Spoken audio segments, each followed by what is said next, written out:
ఈ ఏడాది జనవరిలో భారత్ పాకిస్తాన్లు అణుస్థావరాల వివరాల జాబితాను పరస్పరం మార్పిడి చేసుకున్నాయి. 3 దశాబ్దాలుగా కొనసాగుతున్న ఈ సంప్రదాయాన్ని ఈ ఏడాది కూడా పాటించాయి. ఒక దేశంలోని అణు కేంద్రాలపై మరో దేశం దాడి చేయకూడదనే ఒప్పందంలో భాగంగా అణుస్థావరాల వివరాల జాబితా మార్పిడి చేసుకుంటాయి. అణుస్థావరాల జాబితా మార్చుకున్న 3 నెలలకే ఇరు దేశాల మధ్య ఊహించని రీతిలో ఉద్రిక్తతలు పెరిగి అణుయుద్ధ ప్రస్తావన వచ్చింది.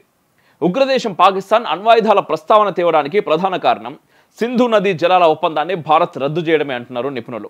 ఇప్పటికే అల్లకల్లోలంగా ఉన్న పాకిస్తాన్ ఆర్థిక వ్యవస్థ సింధు నదీ జలాల ఒప్పందం రద్దు మరింత దివాలా తీస్తుంది.